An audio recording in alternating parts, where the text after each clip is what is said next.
I've already poured $60,000 into your happiness. Yet here you are, referring to me as nothing more than a wallet or an ATM. We never asked for your help, Max lamented to his wife, Lily, who responded with a scoff and a sneer. If it bothers you so much, why not cut off the payments? I can handle it myself, Lily retorted, her tone dismissive. Max couldn't believe even his own son, who he had raised, would treat him this way. After footing the bill for a $20,000 engagement party and a $40,000 wedding, he felt used and disrespected. They only see me as a cash cow, he thought bitterly. I must have failed as a parent. Well, I won't let them push me around anymore. Max's resolve hardened as he faced his son's threats. I've heard you loud and clear, he replied calmly. But Max's son, Max Jr., wasn't done. Are you sure about that? You know we won't let you see your grandchild, right? He threatened. Max squared his shoulders. You don't have to. I'd be more than happy to stop the payments. From here on out, it was a steep fall for Max and Lily, who had treated me like a money tree. My name is Chloe. I'm 56 years old, navigating life solo since my husband passed away 12 years ago. Between my job and raising my 2 children, I've always had my hands full. I hold an executive position at a decent company I've been with since before marriage, earning me the label of a career woman in the eyes of the world. The children who were in high school when their father passed have now graduated college and entered the workforce, which brings me some relief. I just hope they'll settle down and start their own family soon. Lost in these musings, I lived alone in the comfortable condominium I once shared with my children. Then one day, Max called, announcing, I want you to meet the woman I plan to marry. Delighted, I agreed. Max, now 28, works as a salesman for a large corporation. Despite his past as a bit of a playboy, it seemed he was finally maturing. On the day of the introduction, Max arrived with his fiancée, Lily. Mom, it's been a while. Meet my fiancée, Lily. It's a pleasure to meet you. I'm eager to get to know you, Max introduced Lily, who worked as a receptionist at his company. She possessed a striking beauty, and I couldn't help but feel proud of my son for finding someone like her. Congratulations to you both. I'm here to support your happiness, I beamed, our conversation flowing smoothly. As we chatted, the topic of their engagement party arose. We're planning to have an engagement party soon, and I need to start making arrangements. Mom, could you cover the $20,000 cost for the party? Max asked. I was taken aback, as I had expected the average cost to be around $10,000. However, seeing their joyous expressions, I couldn't bring myself to refuse. Of course, it's a joyous occasion. I agreed wholeheartedly. Later, my eldest daughter Mia came to visit. Mia, how's work going? The deadline was yesterday, I inquired. I'm managing well, so don't worry, Maya replied. She worked as a manga artist, and though she hadn't yet achieved a major success, she had her own series and was able to make a living from her passion. By the way, Mom, Max is getting married, isn't he? She asked, changing the subject. Yes, he came by the other day with his fiancée, Lily, to introduce her, and they've asked for $20,000 for the engagement party, I explained to Mia. Wow, $20,000 is the hefty sum for sure, Maya remarked. It's not just for the party. Apparently, they're planning to use it for their wedding funds and to give gifts of gratitude. Is that how it works? I questioned. And so, on the day of the engagement party, I handed over the promised $20,000. Lily and her parents looked delighted as they accepted the money. We'll use this to start our new life together, they declared, stashing away the cash. There were no gifts of gratitude as I had expected, but I reassured myself that this was typical of engagement parties. As long as they were happy, it was fine. However, a few days later, Max dropped a bombshell. I want a grand wedding with lots of guests and connections invited, maybe around 250 people. That sounds wonderful, I replied, trying to mask my surprise. And with that, Mom, I'd like to ask you to cover the upfront cost of the wedding, Max said. What? I have to pay. I thought weddings were typically funded by the couple themselves. I responded, feeling a sense of disbelief. I'm counting on you, Mom. It's quite common for parents to cover the wedding expenses. Besides, didn't I contribute a significant amount for the engagement party? Lily's parents aren't in a position to help financially, and I promised to repay you for the wedding gift, Max explained reluctantly. As I opened the bill Max had brought, my shock was palpable. The amount stated was a staggering $40,000. The idea of such an upfront cost made my head spin. Just how extravagant were their wedding plans? Wait a minute, isn't this a bit excessive? Why not plan a wedding within your means? I questioned. It's a once-in-a-lifetime event, and Lily doesn't want to compromise. Besides, don't you want Lily's parents to witness how happy she is? Max countered, leaving me feeling cornered. Feeling pressured, I couldn't bring myself to refuse. All right, it's indeed a joyous, once-in-a-lifetime occasion, I conceded. Upon seeing my reluctant consent, Max smiled and thanked me before leaving the room. Later, I transferred the hefty upfront cost of $40,000 to the wedding venue. It pained me to use the money I had diligently saved for my retirement, but I convinced myself it was for my child's happiness. 2 months later, on the wedding day, the venue surpassed my expectations in luxury. Mia and I had arrived early in the morning to change into our dresses and prepare our hair. As I approached the door to the bride and groom's dressing room, I unintentionally overheard their conversation.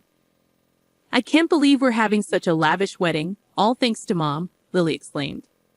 Absolutely. She gave us $20,000 for the engagement party, and I even managed to buy a new bag. She's like a great wallet, more like an ATM. Let's keep withdrawing from it, Max. Max chimed in. That's rather harsh. Mia and I listened in disbelief. Lily continued gleefully, I bet if we ask her nicely, she'll cover the rest of the wedding costs, right? Of course she will. Leave it to me. Then we can use the wedding gift for a honeymoon trip to Hawaii. And why not bring my parents along? Perhaps we could even buy a high-rise apartment for our new home, Max added enthusiastically. That sounds perfect. Let's get my mother to cover the cost. She does have the money after all, Lily agreed. My hand trembled as I raised it to knock on the door. Sensing my distress, Mia gently led me away. With steady breaths, I squeezed Mia's hand, resting on my shoulder and whispered, Mia, there's something I need you to look into once the ceremony starts. Of course, Mom. Leave it to me. And so, Max and Lily's wedding commenced. As I watched their vows in the chapel and listened to the toasts at the reception, my mind lingered on their earlier conversation. Presenting the groom's mother, Chloe, the MC announced, and as the spotlight fell on me, all I could manage was a bow. Maya returned from her rounds of toasting and joined me. Mom, I checked with Lily's relatives. Both of her parents are perfectly healthy, Maya informed me. That's terrible. We need to address this. I'll stand by you, I assured Mia, as it was time for our first wardrobe change. Lily exited first, followed by Max. Now the groom will make his exit. Accompanying him is his mother, Chloe, who raised him single-handedly. The announcement was made, prompting me to walk down the aisle to meet Max. Max, a little tipsy and in high spirits, declared to the MC's microphone, "This is my amazing mom." Keeping a composed expression, I walked beside Max, exiting the hall, and headed straight to the dressing room where Maya was waiting. Max, there's something I need to discuss with you, Mia began. What is it, sis? Make it quick. I need to change and get back, Max replied curtly as he started to undress. Mia and I exchanged a glance, both unsettled by his demeanor. How could he speak about Mom that way? Huh? You were eavesdropping? Well, whatever, Max shrugged, dismissing Maya's concern, just as Lily entered the room, already in her wedding attire. Mother-in-law, sister-in-law, what's going on? Lily inquired, noticing the tension in the room. Mia confronted Lily.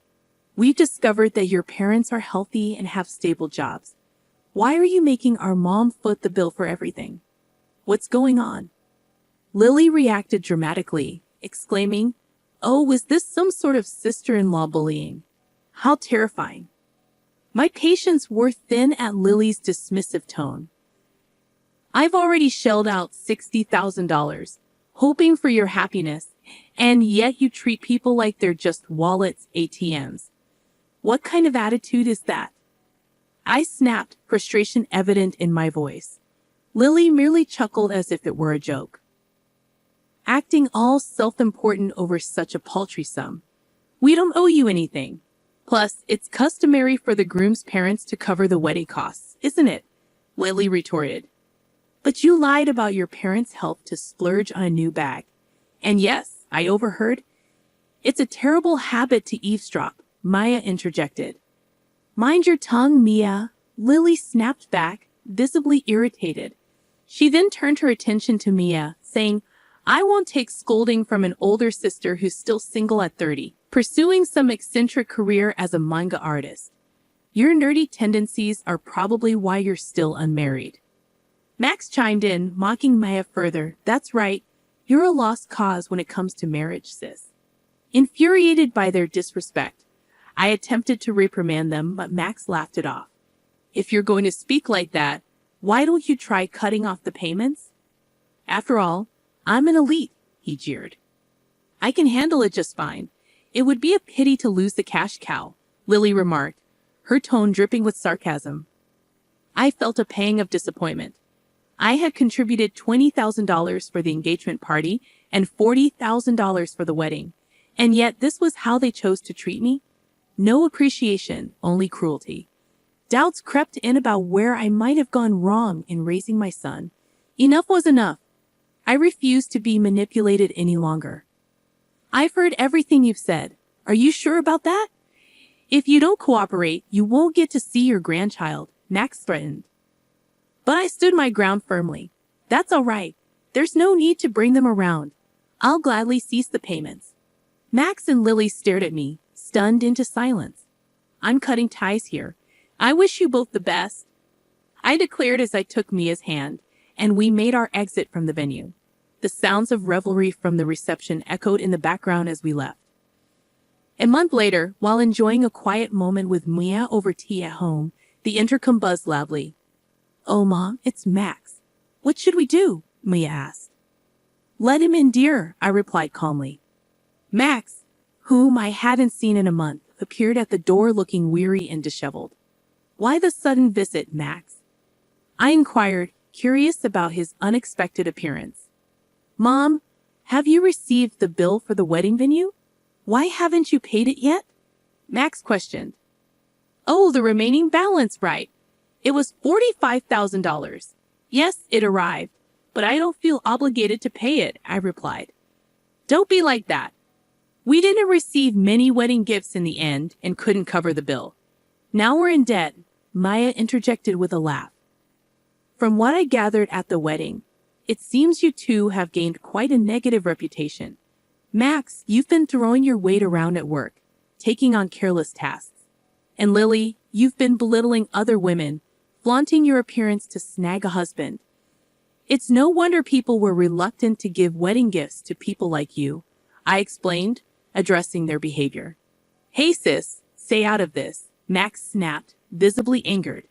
Mia remained composed, responding, Oh, how intimidating. Yet you mock me for being a failed manga artist or an otaku. Did you know that my manga was one of the top-selling Tyoho manga this year? It's even set to be adapted into an anime and a movie next year. Needless to say, I'm in a much better financial position than you with your debts. Maya revealed her successful career. At that moment, Max's attention was drawn to something. Hey sis, is that? Yes, exactly, Mia confirmed, proudly displaying the ring on her left ring finger. I'm engaged to my editor. He's a prominent figure at a major publishing house. A real success. So we'll be able to take care of Mom on our own. We don't need your help. We never expected our children to support us. Thank you, Mia. We're planning a wedding, but we'll manage everything ourselves. Mom, you're invited, but Max, you needn't bother, I asserted. Turning to a bewildered Max, I stated firmly, Do you understand now? Don't bother us again. With Mia by my side, we guided Max towards the front door with determination. Please, Mom, and you too, sis, Max pleaded. I just thought of something. What would you even give us money for? I interrupted, noticing Max's hopeful expression as he turned around. I mentioned that director at your wedding. Turns out I didn't realize it at the time, but he's actually a client of my company. It seems you were extending all those undue privileges because of my association. However, I've instructed them to cease such favors, I explained. I had no idea about this, Max began, but I cut him off. Please just deal with it yourself. Goodbye, I said firmly. Mia and I escorted Max out and securely locked the door behind him. Max continued to cause a commotion outside, but after some time of ignoring him, the noise eventually subsided. A year has passed since that incident. Immediately afterward, I made the decision to sell the house to prevent any future visits from Max and Lily. I purchased an apartment with elderly services, ensuring a comfortable living environment for my old age. According to a neighbor from my condo, Max and Lily showed up and caused a scene, questioning my absence. This only affirmed the wisdom of my choice. As for Max and Lily, they'd abandoned their aspirations for a luxury high-rise apartment and now reside in a cramped space. Max, it appears, faced demotion following a review of his actions. Perhaps wounded by the loss of his elite status, Max's behavior has only worsened over time. It's surprising he hasn't been terminated from his job yet. Lily, who quit her job upon marriage, continued her extravagant spending for a while, but their finances quickly dwindled. Despite their debts, Lily's lavish habits remain unchanged, and her parents persistently demand money. Allegedly, they argue daily. I can only hope that they come to understand the value of hard-earned money and learn to appreciate those around them. However, that might be too much to ask of them. Thankfully, I still maintain a close bond with Mia. Her husband is a kind-hearted man who treats me with great respect, and they are expecting a baby. I eagerly anticipate spoiling my beloved daughter and grandchild. The thought of their arrival motivates me to keep going every day.